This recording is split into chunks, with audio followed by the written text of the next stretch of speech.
All right, I think we're live. Just seeing the comments right now. Still Punk AF says there's a lot the West can learn from Northern Ireland. Won't disagree. So, all right, well, it's Monday. Back to the salt mines, everybody. As usual, a lot of stuff happened this weekend. The corporate media fixed their narrative about Biden. The French snap election saw a far-right victory, preliminary victory, which we'll touch on briefly. Y'all noticing kind of a global trend with this far right stuff, just more we get to look forward to. Protests in Israel as the ultra Orthodox communities rebel against their being drafted into military service. Hamas shoots more rockets as fighting continues in the north of Gaza, where Hamas is not supposed to be, according to the Israeli government. And U.S. and Israeli officials and assorted think tanks put forward unworkable proposals to figure out a day after plan and the Strip. So this is State of Play at Mint Press News, an editorial geopolitical bi-weekly news show streamed live twice a week. Okay, I already said bi-weekly, but bi-weekly can mean every other week or twice a week because the English language is the way the English language is. So it's twice a week, and it's hosted by me, Greg Stoker. Still new to this, so I'll endeavor not to screw things up. Will I or won't I? Well, keep watching to find out. So as everyone trickles in, just let me say that Mint Press is an independent newsroom and doesn't have any corporate sponsors. Mint Press has been banned from PayPal. Fundraisers have been taken down by GoFundMe and demonetized on YouTube. If you'd like to support this brand of independent journalism, consider dropping your Economist subscription and slanging $5 a month this way. Also, WAPO, Washington Post, it's just a cutout for the CIA anyways, so they don't need your money. They get plenty in kickbacks. It does go a long way to support independent watchdog journalism. If not, I get it. We're all, after all, getting nickeled and dimed to death in this contemporary modern world. Because now I have to go tip people at my local convenience store because they don't earn a living wage now. It's not just wait staff. It's people that work, So that's great. So we're just glad you're here. Again, Patreon. So the main subject of tonight is these new proposals for a day after plan in Gaza, i.e. who will run Gaza when the nebulous conditions for victory are achieved. Little bit of a teaser. They ain't new. You're being gaslit. But anyways, first off is this continued post-presidential debate drama. And in case you unplugged for the weekend, here's what you missed. Biden is not backing down after what was arguably the worst presidential debate performance ever. So after the abysmal performance at his debate, he's going for it, and the DNC is totally backing him. And remember, kids, Democrats don't exist to defeat Republicans. They exist to deny actually progressive candidates from power or political access for meaningful change. So here's a primer vid for what's going on right now. President Biden digging in and driving on after huddling with family members who encouraged him to stay in the race, according to multiple sources familiar with the conversations during a pre-planned weekend at Camp David. NBC News has learned his campaign manager sought to reassure key donors Sunday, emphasizing the president will not step aside and explaining the logistical difficulties in replacing him on the ticket, per two participants on the call.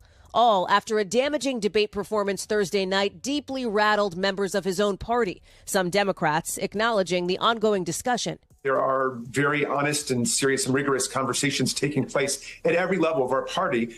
We're having a serious conversation about what to do. The editorial boards of both the New York Times and the Atlanta Journal-Constitution are urging the president to step aside, even as his allies publicly rally around him, like former Presidents Obama and Clinton.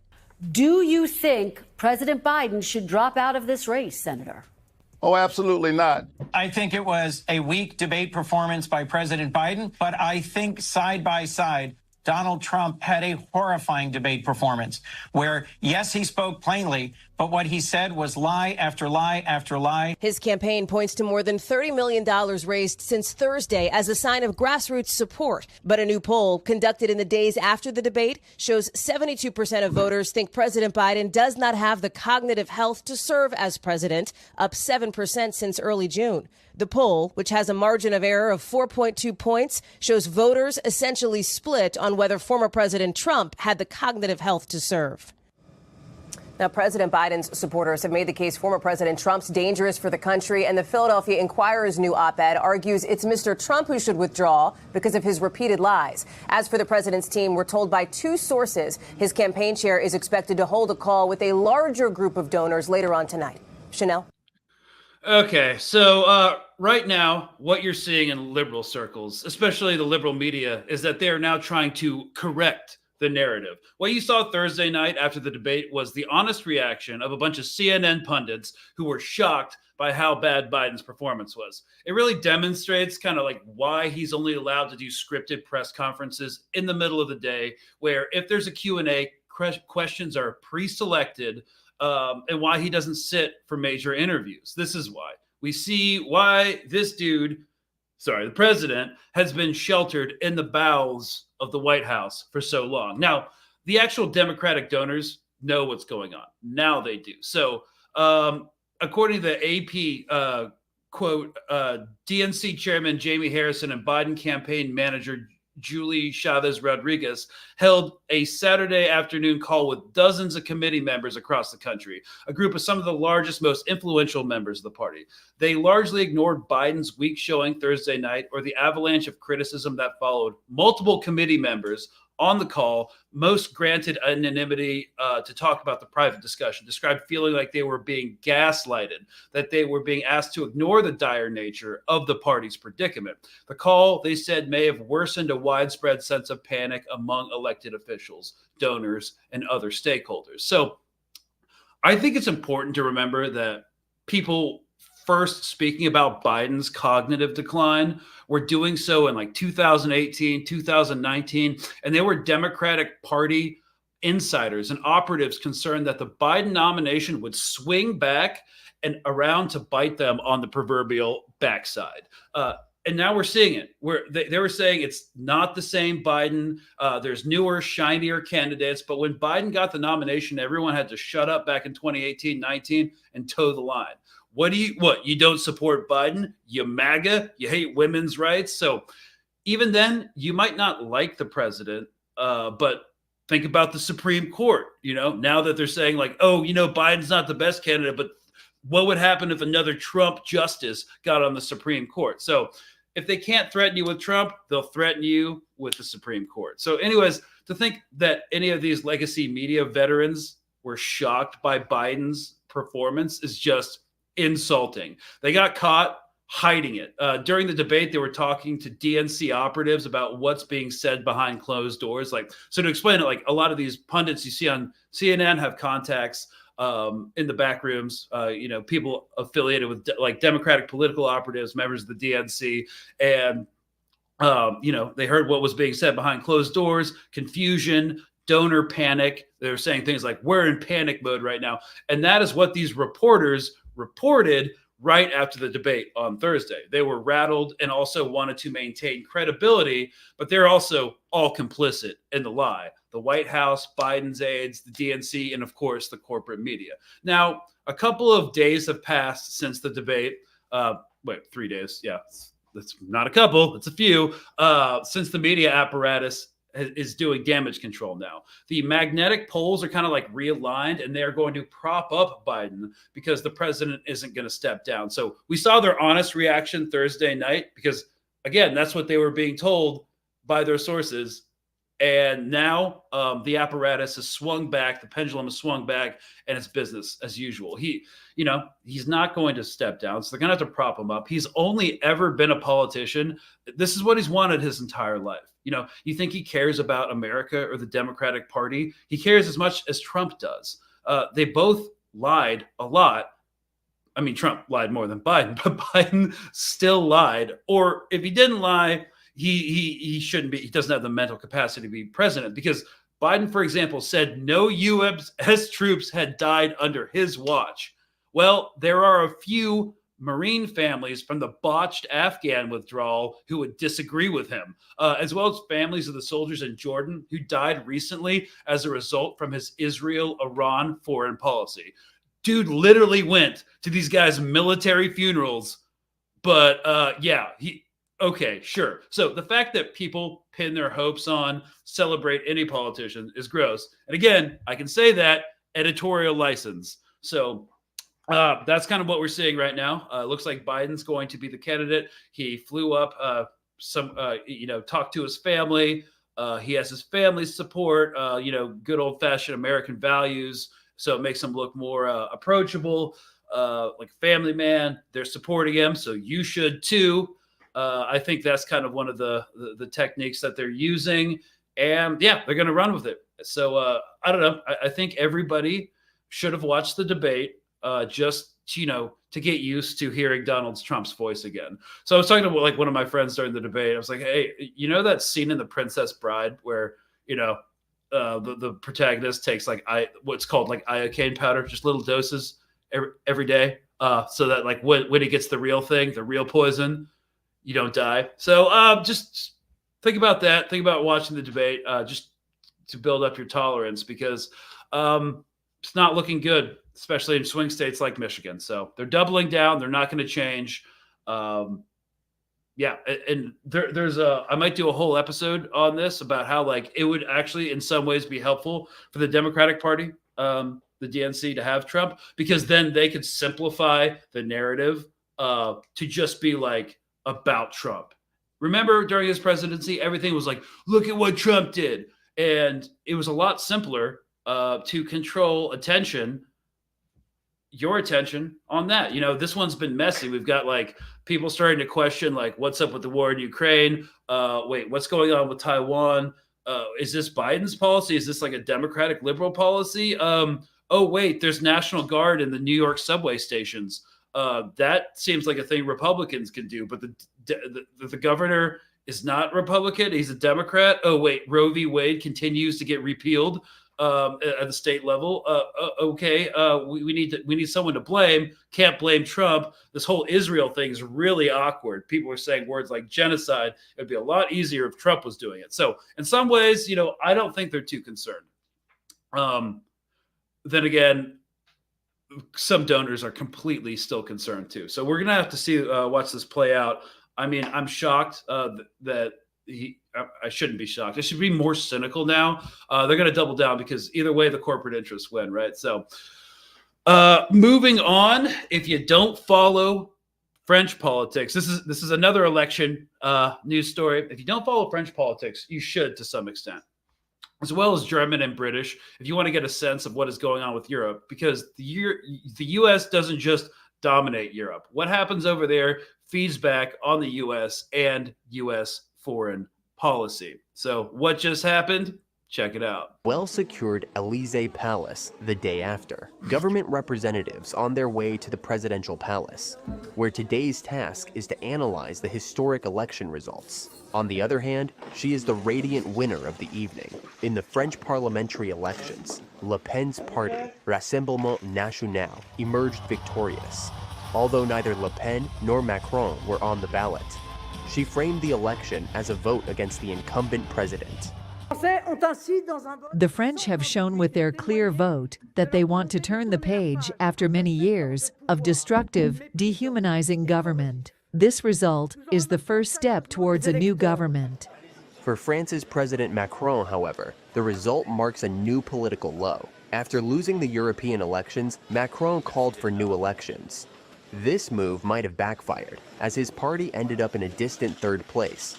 Macron accuses Le Pen of running an extremist campaign. The content of the last few days, the racism, the unchecked anti-Semitism, is a betrayal of France, our republic, and its values. Voter turnout has significantly increased, likely because the campaign was so polarizing. In the streets of Paris, there were riots in leftist circles during the night. However, the parliamentary election is not yet definitively decided. The Rassemblement National has also failed to achieve an absolute majority. The decisive second round will therefore take place next Sunday. Rumor has it that Macron's party Renaissance could join forces with the Left Alliance to prevent Le Pen's supporters from sweeping the board. Yeah, so Emmanuel Macron's centrist coalition just got smacked around by Le Pen's National Right-Wing Party, which is on the verge of victory for the first time in decades. This is important because it demonstrates that the political center in France has been crushed and is no longer attractive to the average voter in France. So Macron's coalition was made up of elements from the right and the left and was built on a sense of compromise for the greater good, status quo, but compromise voting or compromise politics is no longer seems to hold as much sway. We're either hitting left or plunging right. No middle ground. Now, French election politics is a bit complicated to the outsider. There are multiple rounds of voting, and now there's a runoff with up to 3 parties, a right, left, and center party with the right wing finishing first, as what just happened. So the election isn't decided yet, but it shows that people are done with compromise politics, and things are generally shifting right. So you have the AfD now surging in Germany. Meloni was just victorious in Italy. And now, Nigel Farage is back in the UK and mounting a candidacy. And guess what? He's kind of popular. So what we're witnessing is the increasing unpopularity of the neoliberal elite physically manifested in the walking skin suit of Joe Biden with this kind of empty, hollow, dead-eyed elite of Obama and the Clintons in the background. But there's Trump. And, that's the lesser of two evils. So you got to choose. That's democracy. Anyways, the common theme now from Europe to America is kind of the destruction of the center. What does it mean for France if Macron loses? He's Mr. EU. He wants an EU army, EU foreign policy. He's anti-Russia. If Le Pen wins, Marine Le Pen wins in France, she'll be softer on Russia based on the historical precedent of her party, but more pro-Israel and hawkish in the Middle East. So that would definitely affect EU policy, which would redound on US policy.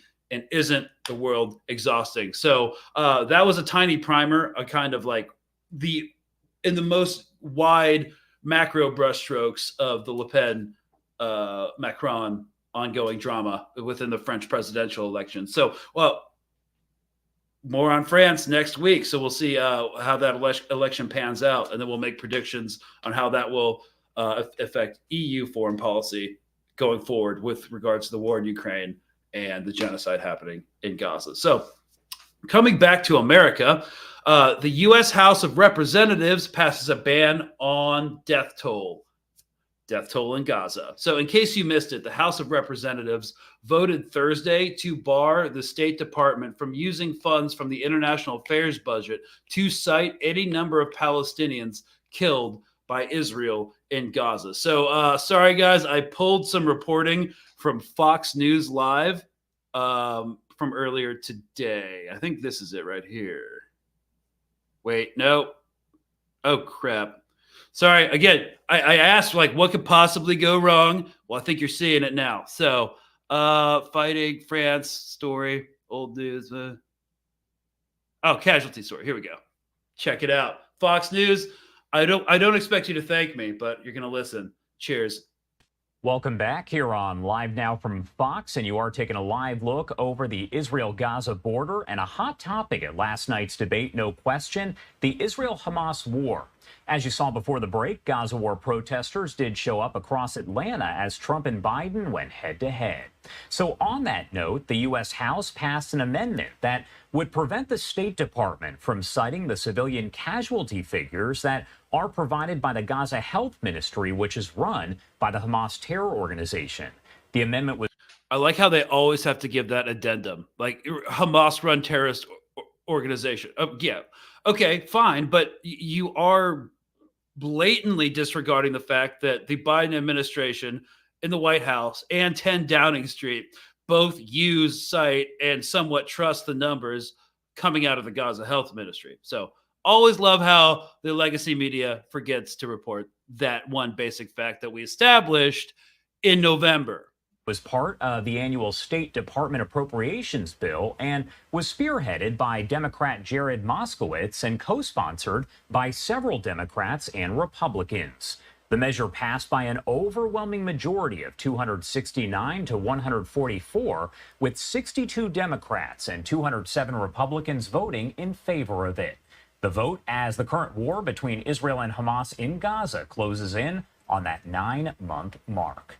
I do want to talk more about the latest developments there in the Middle East, so let's bring in a friend of the show now, Alex Trayman, the CEO and Jerusalem bureau chief over at the Jewish News Syndicate.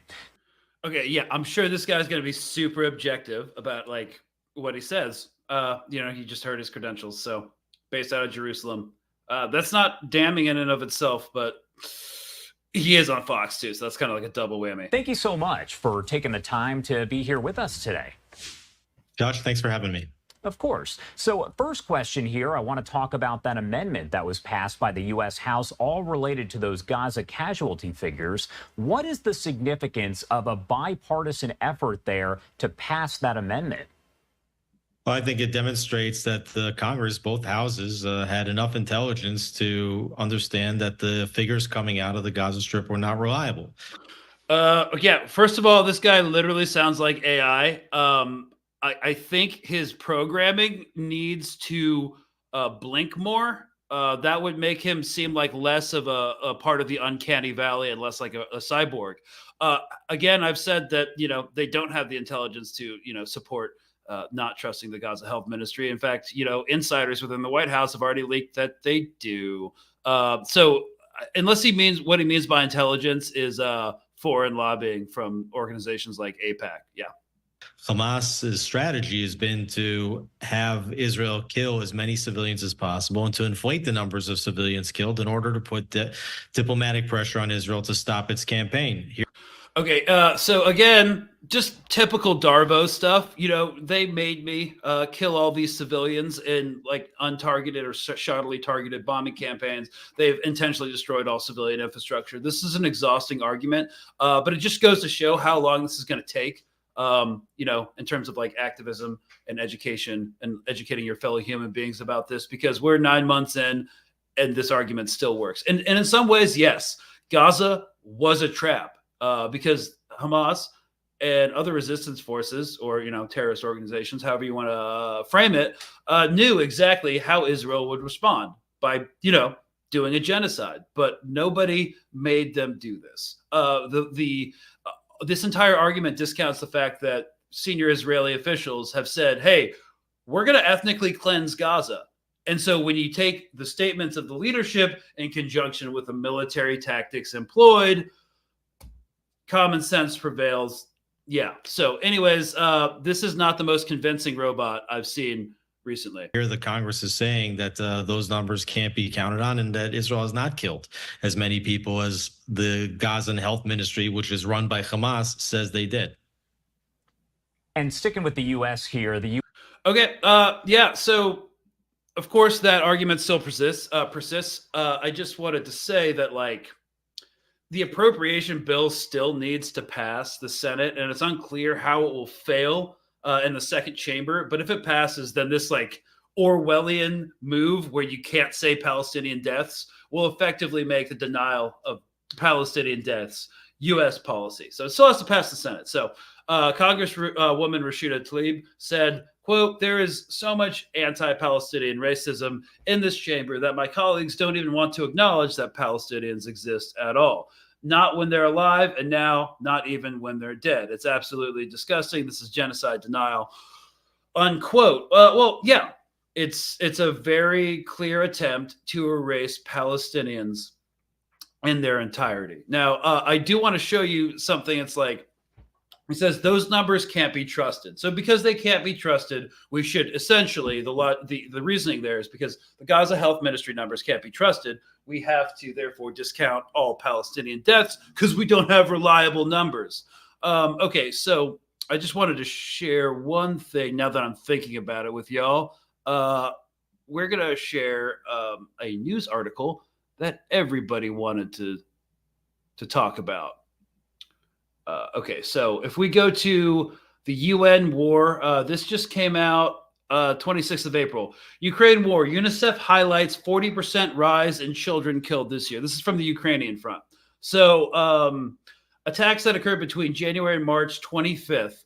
January and March left 25 children dead, including a 2-month-old, said the agency. Well, regardless of the numbers of the Gaza Health Ministry, you can just like look on Instagram and there's been more than 25 children in Palestine killed. So, the official UN data reveals that about 600 children have lost their lives and more than 1,300 have been injured in attacks since the war in Ukraine escalated in 2022. So 600 since 2022. The true number of children's lives lost is likely to be considerably higher, again, because that's the only number that's the only identification that local health authorities could determine in terms of loss of life of children. So the attacks have also destroyed infrastructure children in Ukraine rely on. So, like hospitals and water and stuff like that. So, I mean, I would say that,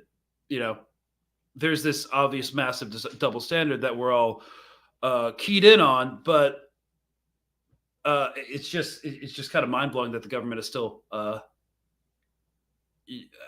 do it. I shouldn't be surprised at all, because we keep thinking that like this kind of like colonial genocidal stuff, happened in history books and didn't really happen now. At least I did when I was growing up. It's kind of shocking to see how brazen it is now, because it was like war crimes were brazen in like Iraq and what was happening during the Syrian civil war. But now that it's on social media and what they try to do is like ban it from TikTok, like ban TikTok.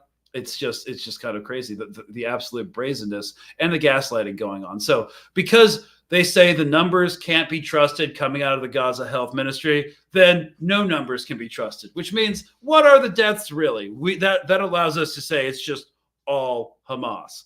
And, that still, we have to remind ourselves that does still fly for a lot of people, because it's not about trying to deny the Palestinians are dying. It's more about just erasing them as a statistic, which means erasing them as a person. And so other news there, as you know, the Supreme Court passed a resolution in Israel, the Israeli Supreme Court, drafting ultra Orthodox Haredis to address their mounting manpower shortage.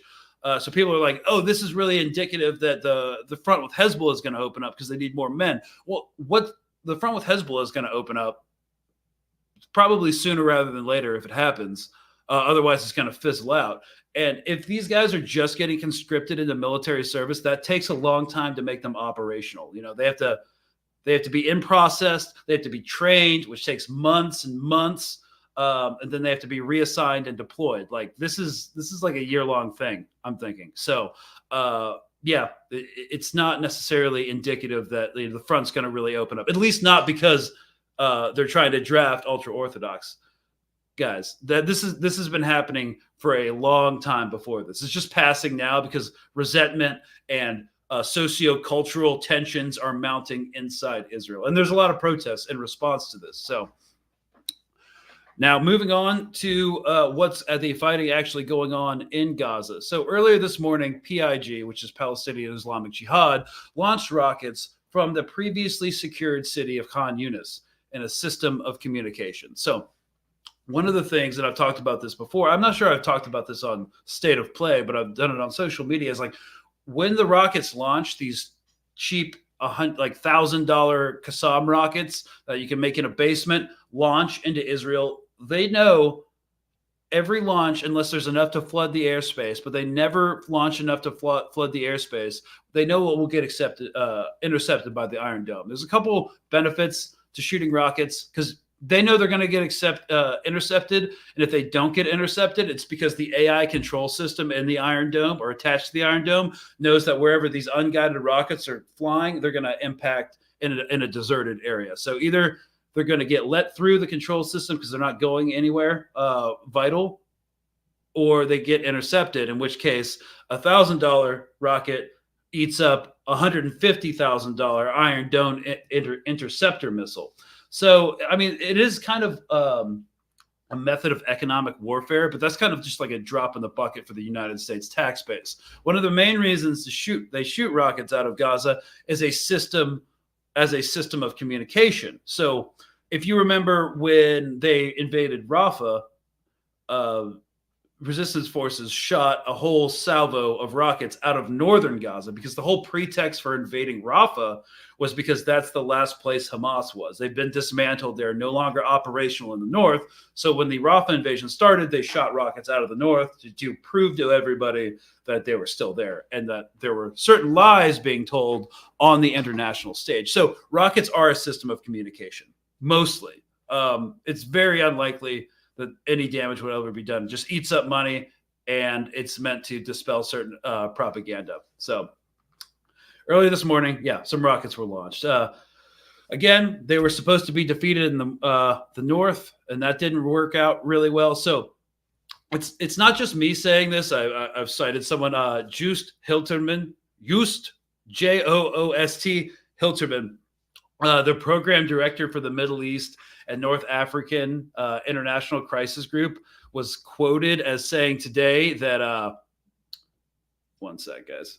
He was quoted as saying today, it's a quagmire. It's going to be a low-intensity conflict for a long time. You can use military operations to push Hamas into various pockets of Gaza, but eventually they filter back through the tunnel system or over land. They're gaining new recruits every day. Young people who have lost their families, they're going to sign up. And I do want to show you this. This is from the Wall Street Journal article from this morning.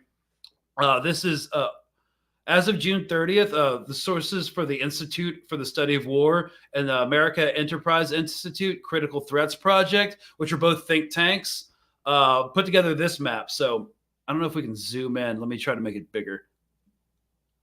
That doesn't really work. Okay, wait, does that bigger? All right, well, if you look at this cross section, you see all the red areas. According to open source intelligence, those are where the current combat operations are ongoing. If you look at the pink areas, that is the furthest extent of all Israeli ground operations, and all the white area is where no ground operations have taken place at all. So just basically by looking at that, they haven't cleared nearly all of Gaza. They're basically choking off Gaza by controlling the Rafah crossing. They're in the south, just a little bit north of the Wadi Gaza, which bisects Gaza into two, and they're going to do a main thrust to partition Gaza into three. And this is what we're going to be talking about for the main bulk of the episode that we're about to get into. So, it's not cleared how this would work. Nice. You can see my little mouse thing. Okay. Mouse icon. So what it would work and how, if you were actually going to do this in terms of urban warfare, you clear one neighborhood or one sector at a time.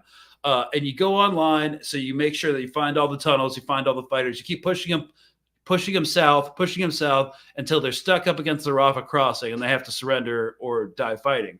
But they're just clearing random stuff. There's not a lot of, it seems like it's almost not about actually clearing Gaza. It's more about hitting random targets, forcing people to move and become continually displaced. They've left Khan Yunis.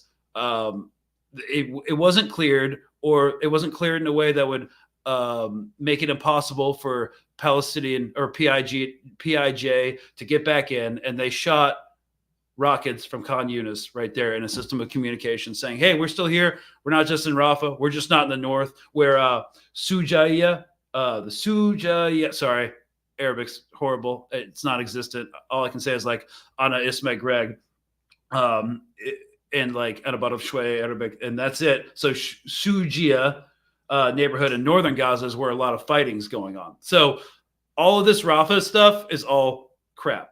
And before we get into plans for post-war Gaza or day after plans, let's look at the Al Jazeera reporting that just came out today on the fighting that's happening in northern Gaza.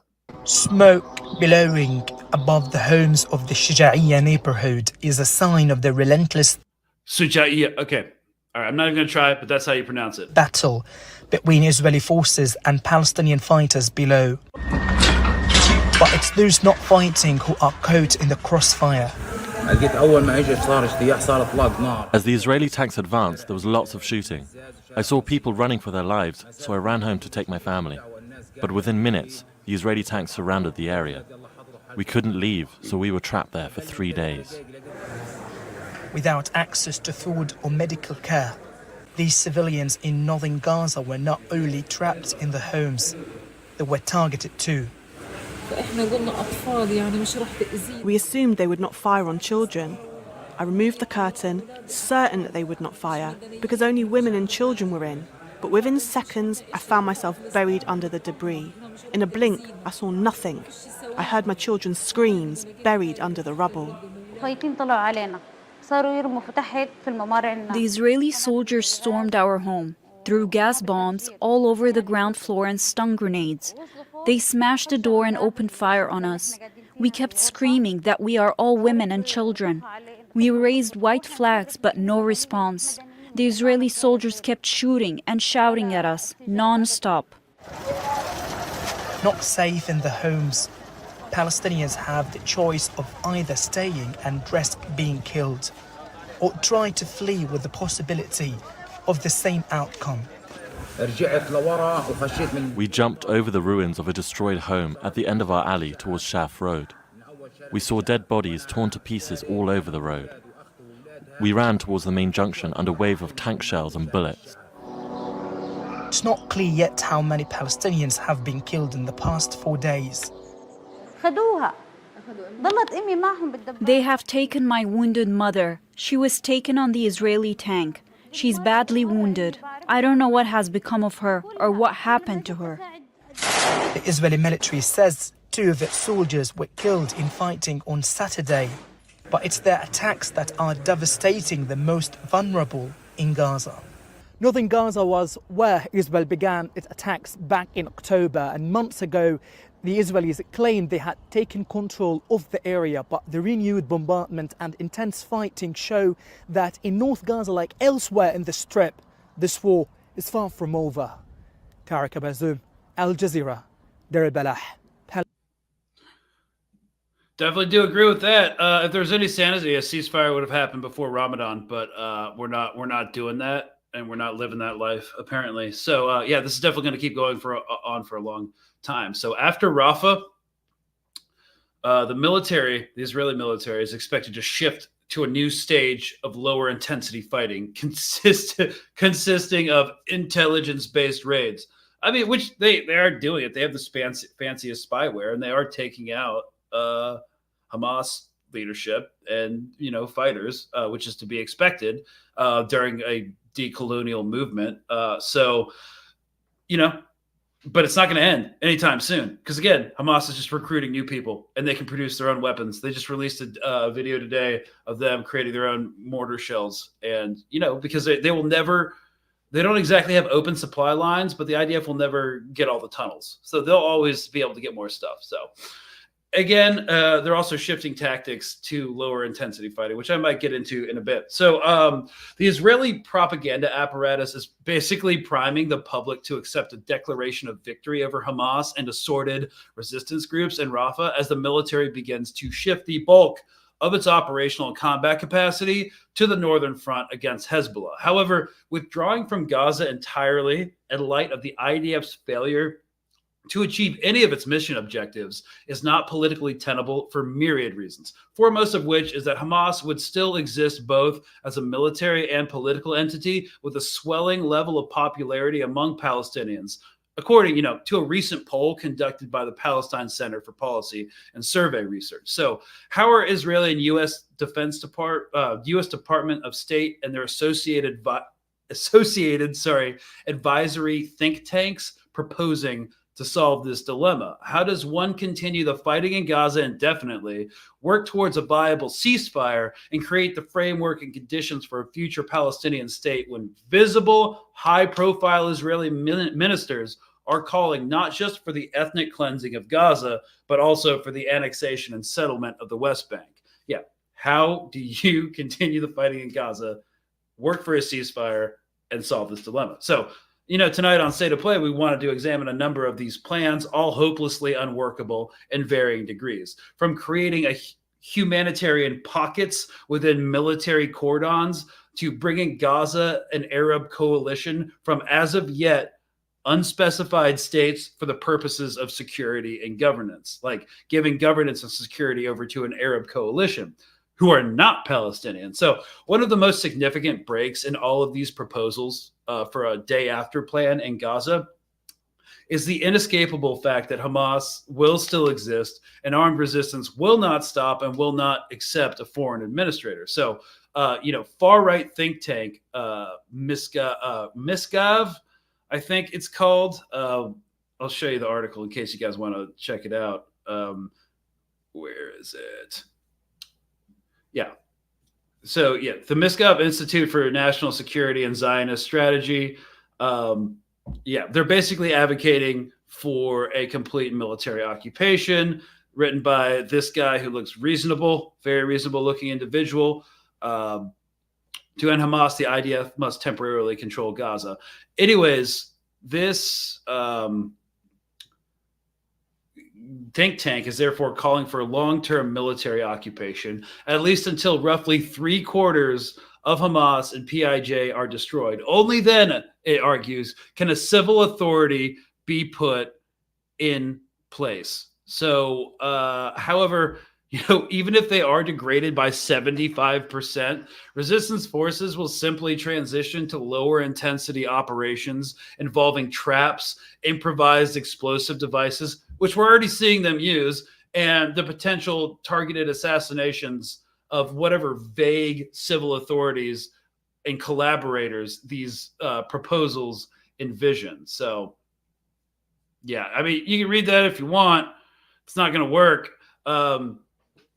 In a surprising and rare move or comment last week, Netanyahu did say that the government would soon begin a plan to create a civil administration in the north of Gaza, run by local Palestinians, preferably with security assistance from Arab states. Again, there are no details or verifiable structure to this plan, which is in keeping with the prime minister's talent for prevarication,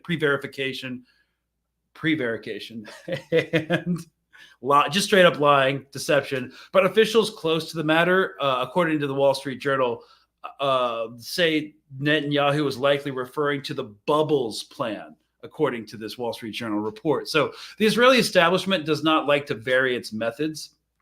Thus, the creation of isolated enclaves where registered Palestinians who have denounced Hamas is appealing. So, like in West Bank, freedom of movement in between these geographic islands, these humanitarian enclaves, would be difficult, if not impossible. So all the while, Israel will continue to be isolated in the global community by what will inevitably be roundly condemned as another escalation of apartheid practices. Now, to really get into this whole Bubbles plan and this Arab coalition thing, it's just completely vague. So basically, they create these little fenced-in communities like ghettos where Palestinian civilians in Gaza would be screened. They would denounce Hamas. They would be allowed to go in. And, once they're getting in there, they're never leaving. And so they'd have these isolations, these like little ghettos throughout the Gaza Strip where, the Palestinians inside would be able to like fend for themselves and create their own little administrative pockets and like civil servants. There's no mention of like what the medical situation would look like. Like if you're in a civilian like a pocket with like no medical facility and like someone needs to go to a doctor, like how do you get there? Do you have to wait for Israeli permission to go from one humanitarian enclave to the hospital that's only in like another humanitarian enclave down the road? It's a completely insane plan. It's just it would never be able to be implemented in any meaningful way. And the idea is that the IDF would just continue to fight outside of these little humanitarian pockets like Hamas. And again, it's not implementable. It will only isolate them further for like literally doing apartheid, like worse apartheid that's in the West Bank. So, they could try that if they want, they probably will, because I could go through all the different proposals and plans that the U.S. officials have put forward, that Israeli officials have put forward, that United States think tanks and Israeli think tanks have put forward for what the day after plan for Gaza looks like. But this is the only one that matters because this is not new. It's being reported by the Wall Street Journal like it's new, but it's not new. When we talk about the Arab coalition, when we talk about humanitarian safe zones, and Netanyahu saying, they'll do this eventually. Well, let's look at something from February. It sounds kind of familiar. Prime Minister's day after plan would have the IDF given full military freedom of movement inside Gaza. Israel would control the borders, not just with Israel that it has at the moment, but it would control the border of Gaza with Egypt. That would be significantly new and different, and it would work on the ground inside Gaza with Palestinian officials. No real specificity around that. And Israel, in this Prime Minister's note, is saying that it would reject any unilateral recognition of an independent Palestinian state. And it also talks about having a security buffer inside of Gaza to protect Israel. Now, there are things in there that really undermine the idea of a two-state solution, of a path towards a Palestinian state, something that would bring in Arab partners that this plan talks about being required to help finance and help support this new day-after plan for Gaza. Yeah, I mean, that's one of the stupidest parts of this plan. It's like you want to bring in an Arab coalition while in the meantime saying that you will not recognize a Palestinian state, when most of the Arab leaders have explicitly said we're not going to normalize or do anything until there's a path towards a two-state solution.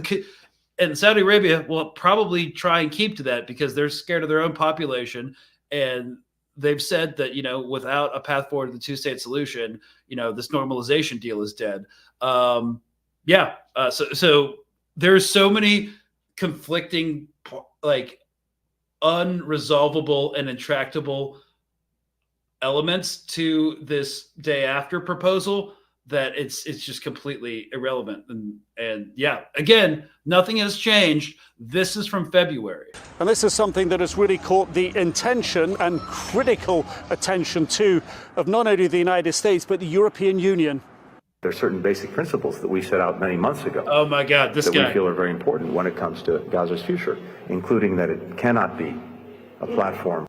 Fast forward. Make sure that any plan that emerges. Fast forward.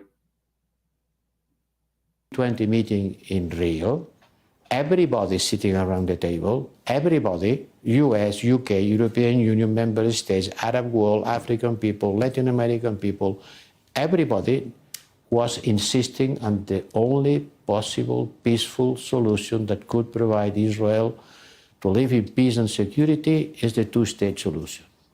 I didn't hear a single voice against it. And no surprise too, the Palestinian Authority have also been critical of the Prime Minister's day after plan, calling it a reoccupation of Gaza, saying that it serves his interest to prolong the war. Literally nothing's changed since February. So Fuloside says these bubbles were called new villages in the Malayan emergency and agrovilles. Agroville in French Indochina and were run like internment camps with barbed wire enclosures, body searches, etc. So it's almost like they're taking it out of the playbook. That's exactly what it's meant for. And it's meant to reoccupy Gaza. And these bubbles are meant as ghettos, just like the West Bank, but way worse because everything's destroyed in Gaza. So, just like little West Bank villages, but again, worse because again, everything's destroyed in Gaza. So these day after plans are, it's all smoke and mirrors. It's just once you internalize the objective of this current regime in Israel and a lot of the people, a significant amount of the population that supports it, you know what they're really trying to do? We just had last week Smotrich, the Minister of Finance, say to a bunch of his Likud party insiders that they're going to annex West Bank, but they can't really call it annexing because that makes the international community nervous. So they're just going to do something else, and they have the quote backing of the prime minister, which is Netanyahu. So yeah, they can't call it what they're actually really doing because it's all this game of brinksmanship. What can they get away with, and how can they gaslight people into thinking they're not doing what they're really doing? And so these are in their post-war plan, as it's being stated, and as they refuse to define it, it looks like they're building post-war internment camps for the entire population of Gaza. So, yep, that's where we are. That is the ghettoization of Gaza. I didn't want to get too much into the Arab coalition because I don't think it would happen, but we might update this story as it progresses later on. So, cool. I think we're going to go to the Q&A section with our last 10 minutes. We've talked about Biden doubling down. We've talked about the rise of far-right fascist parties in Europe. Now we've got some Orwellian stuff happening in Congress where you can't say words or talk about numbers or statistics. So yeah, great time to be alive. Isn't it awesome to be like millennial or Gen Z, or even if you're really lucky, you have a lot more to look forward to if you're Gen A. It's only going to get worse. And we can laugh as Rome burns. All right, Q&A. I have not read The Management of Savagery by Max Blumenthal, so I'll check it out because I do like a lot of his reporting. Do you think getting kicked out of Africa is playing any role, or is it the support of Israel? I don't know the first part of that question, but I don't think getting kicked out of Africa is going to shift any foreign policy in any substantial way. I know they're having to shut down Agadez Air Force Base in Niger because I think they have to be out by September, but we're still going to keep running drone flights out of Niger. And then we're just going to shift to somewhere else. We have bases all over the Middle East and Africa that they can just shift assets. So it's not until there's like a massive uprising throughout Africa, which won't happen anytime soon, to get rid of U.S. presence. It's just it's going to be status quo. I don't think it's going to move the needle at all, just because Niger didn't re-up their base contract with the U.S. government. That's fairly routine. It happens sometimes, and then like reevaluate 2 years later, the base could get reopened. So unless there's a mass exodus of like bases from Africa, it's not a thing. It's pretty much business as usual. What's going on with Turkey and Syria? Okay, so you guys may have seen that. I think I might have a video here. Nope. A flight landed in Turkey, and the Turkish government, an Israeli flight coming from Poland, I think, landed in Turkey. Emergency landed because of like a medical emergency with one of the patients, or one of the passengers, excuse me. And there was this whole drama about not being able to refuel. So they had to fly to Rhodes, the nearby island of Rhodes, to refuel because they couldn't refuel in Turkey. There's supposed to be a trade ban from the Turkish government on Israel. However, they still are sending oil from Azerbaijan to Israel. So it's not kind of like this whole all-encompassing thing. But according to IntelliNews, that it's kind of misleading to say that Turkey is sending oil to Israel because they're contractually obligated to do so for a while. It has something to do with the Azerbaijani government being the one that's actually sending it to Israel, and it's just going through Turkish pipes, essentially. So I'll have to look more into that, but it's not just as simple as Turkey still continuing to send oil to Israel. So, yeah. Smotrach's plan for the West Bank is basically to annex it. I think I have an article that I can post to the chat right now. Where is it? Middle East Eye. Just Google Smotrich says we will annex West Bank and Netanyahu has our back. It was a leaked audio recording of him saying it explicitly. So Green weapons in that video today. Is that real and current? Why are they painting them green? The last video I played was from February, if that's what you're returning to.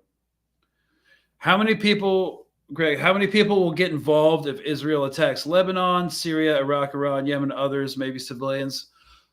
I mean, I'm not sure how many fighters will show up. I mean, they're saying 100,000 fighters will join. I don't know.